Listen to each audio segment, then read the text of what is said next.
Olá! Espero que estejam todos bem, na graça de Deus. Hoje nós vamos começar o 5º capítulo, cujo título é Criação e Queda do Homem. E ele começa com uma pergunta: o que é o homem? O homem é uma ponte entre o mundo do espírito e da matéria. Naturalmente, quando nos referimos ao homem, designamos todos os componentes do gênero humano, os homens e as mulheres. A alma do homem é espírito, de natureza similar ao anjo. O seu corpo é matéria, similar em natureza aos animais. Porém, o homem não é nem anjo nem animal. É um ser à parte por direito próprio, um ser com um pé no tempo e outro na eternidade. Os filósofos definem o homem como um animal racional. Racional indica uma alma espiritual e animal, o seu corpo físico. Conhecendo a inclinação que nós, os homens, temos para o orgulho e para a vaidade, é de surpreender a pouca atenção que damos ao fato de sermos seres tão maravilhosos. Só o corpo já é suficiente para nos deixar espantados. A pele que o cobre, por exemplo, valeria milhões para quem fosse capaz de reproduzi-la artificialmente. Ela é elástica, renova-se por si só, impede a entrada do ar, de água e de outras matérias e, não obstante, permite que saiam. Mantém o corpo a uma temperatura constante, independente do tempo ou da temperatura exterior. Mas, se voltarmos a vista para o nosso interior, veremos maravilhas ainda maiores. Tecidos, membranas e músculos compõem os órgãos, o coração, os pulmões, o estômago, etc. Cada órgão é formado por uma galáxia de partes semelhantes às concentrações das estrelas, e cada parte, cada célula, dedica sua operação à função deste órgão em particular. A circulação do sangue ou respiração do ar, a sua absorção ou dos alimentos. Os diversos órgãos mantêm-se em atividade 24 horas por dia, sem que haja pensamentos ou orientações conscientes da nossa mente. Por outro lado, e isto é o mais espantoso, mesmo que cada órgão esteja aparentemente ocupado com a sua função, na realidade trabalha constantemente pelo bem dos outros e de todo o corpo. O suporte e a proteção de todo esse organismo que chamamos corpo é o esqueleto.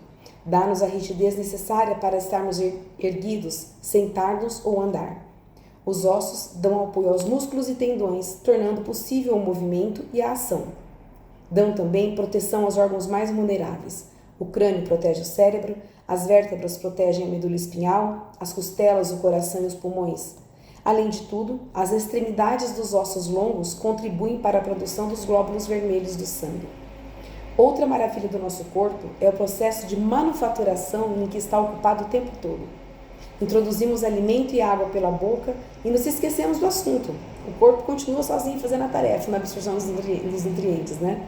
Por um processo que a biologia explica, o aparelho digestivo transforma o pão, a carne e as bebidas num líquido de células vivas que banha e nutre constantemente cada parte do nosso corpo. Este alimento líquido, que chamamos de sangue, contém açúcares, gorduras, proteínas e outros elementos. Flui até os pulmões, recolhe o oxigênio que transporta junto com o alimento para cada canto do corpo. O sistema nervoso também é objeto de admiração. Na realidade, há 2 sistemas nervosos. O motor, pelo qual seu cérebro controla os movimentos do corpo. Meu cérebro ordena anda, os meus pés obedecem e se levantam ritmicamente.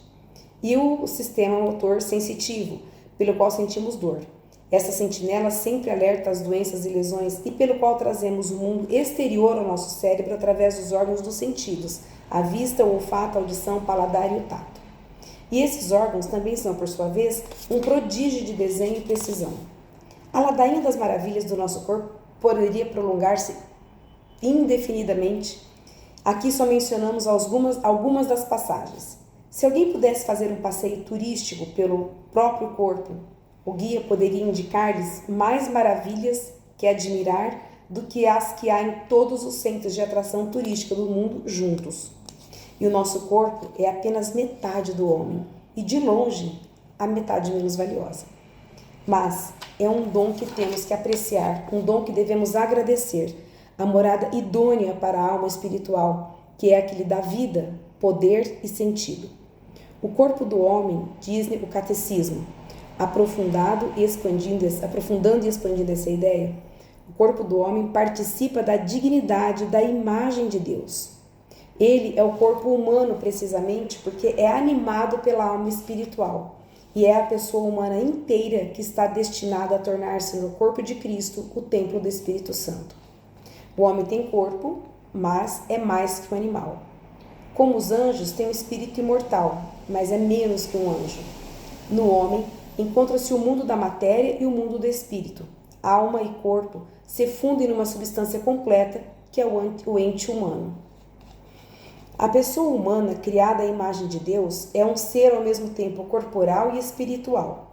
O relato bíblico exprime esta realidade numa linguagem simbólica quando afirma que Deus modelou o homem com a argila do solo, insuflou nas suas narinas um hálito de vida e o homem se tornou um ser vivente. Isso está em Gênesis capítulo 2, versículo 7. Portanto, o homem na sua totalidade é querido por Deus. O corpo e a alma não se unem de um modo circunstancial. O corpo não é como que um instrumento da alma, algo parecido a um carro para o seu motor. Não. A alma e o corpo foram feitos um para o outro. Fundem-se, compenetram-se tão intimamente que, ao menos nesta vida, uma parte não pode existir sem a outra. Se soldarmos um pedaço de zinco a um pedaço de cobre, teremos um pedaço de metal. Então, essa união seria uma mera união acidental, pois não teríamos uma substância nova. Saltaria à vista que era um pedaço de zinco pegado a outro pedaço de cobre. Mas se o cobre e o zinco se fundem e se misturam, surgirá uma nova substância que chamamos de bronze. O bronze já não é mais zinco nem cobre, é uma substância nova composta por ambos elementos. De modo semelhante, nenhum exemplo é perfeito, tá? O corpo e a alma se unem numa substância a que chamamos de homem. A unidade da alma e do corpo é tão profunda que se deve considerar a alma como a forma do corpo, ou seja, é graças à alma espiritual que o corpo constituído de matéria é um corpo humano e vivo. No homem, o espírito e a matéria não são duas naturezas unidas, mas são a sua união de uma única natureza. Mas a sua união forma uma única natureza. O caráter desta união torna-se evidente pela maneira como a alma e o corpo atuam um sobre o outro. Se eu corto o dedo, não é só meu corpo que sofre, sofre também a minha alma. Todo o meu eu sente a dor. E se a minha alma é afligida por preocupações, isso repercute no meu corpo e podem sobrevir úlceras e outros transtornos. Se o medo ou a ira sacodem a minha alma, o corpo reflete a emoção, empalidece ou se ruboriza e o coração bate mais depressa. De muitas maneiras diferentes, o corpo participa das emoções da alma. Não se deve menosprezar o corpo humano como um mero acessório da alma, mas, ao mesmo tempo, devemos reconhecer que cada parte mais importante da pessoa completa é a alma. A alma é a parte imortal, e é essa imortalidade da alma que libertará o corpo da morte que lhe é própria.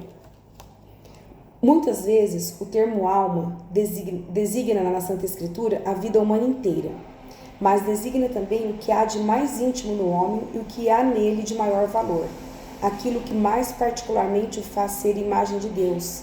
Alma significa o princípio espiritual do homem.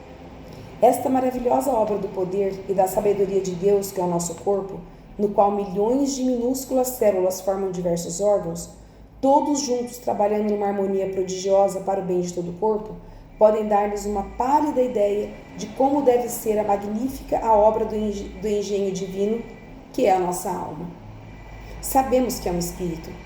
Ao falarmos da natureza de Deus, expusemos a natureza dos seres espirituais.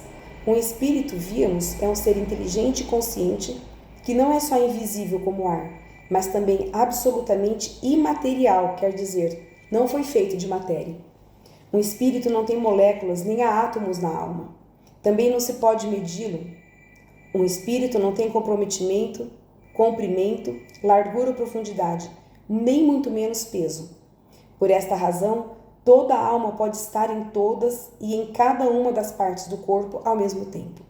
Não está uma parte na cabeça, outras nas mãos e outras nos pés. Se perdemos um braço ou uma perna num acidente ou uma operação cirúrgica, não perdemos uma parte da alma. Simplesmente a nossa alma deixa de estar no que não é senão uma parte do meu corpo vivo. E por fim, quando o nosso corpo estiver tão prostrado pela doença ou pelas lesões que não possa continuar a sua função, a alma o abandonará e seremos declarados mortos. Mas a alma não morre. Sendo absolutamente imaterial, o que os filósofos chamam de substância simples, não há nela nada que possa ser destruído ou danificado. Não constando de partes, não tem elementos básicos em que possa desagregar-se, não pode decompor-se ou deixar de ser o que é. Não sem fundamento dizemos que Deus nos fez à sua imagem e semelhança. Enquanto o nosso corpo, com todas as suas obras, reflete o poder e a sabedoria divinos, a nossa alma é de um modo especialíssimo um retrato do seu autor. É um retrato em miniatura e bastante imperfeito, mas esse espírito que nos dá vida e substância é a imagem do espírito infinitamente perfeito do que é Deus. O poder da nossa inteligência, pelo qual conhecemos e compreendemos verdades, raciocinamos e deduzimos novas verdades e fazemos juízos sobre o bem e o mal, reflete o Deus que tudo sabe e tudo conhece. O poder da nossa livre vontade, pela qual deliberadamente decidimos fazer uma coisa ou não, é um eco da liberdade infinita que Deus possui. E, evidentemente, a nossa imortalidade é uma centelha da imortalidade absoluta de Deus. Como a vida íntima de Deus consiste em conhecer-se a si mesmo, Deus Filho, e amar-se a si mesmo, Deus Espírito Santo, tanto mais nos aproximamos da divina imagem, quanto mais utilizamos a nossa inteligência em conhecer a Deus, agora pela razão e pela graça da fé, e na eternidade pela luz da glória, e aplicamos a nossa vontade livre em amar o dador dessa liberdade. Por ser a imagem de Deus, o indivíduo humano tem dignidade de pessoa. Não é apenas alguma coisa, mas alguém. É capaz de se conhecer, de se possuir e de livremente se dar e entrar em comunhão com outras pessoas. E é chamado, por graça, a uma aliança com seu Criador, a oferecer-lhe uma resposta de fé e de amor que ninguém mais pode dar ao seu lugar. Vou encerrar por aqui. Lindo isso, né? A criação e a queda do homem. Ansiosa por ler o próximo tópico. Até a próxima!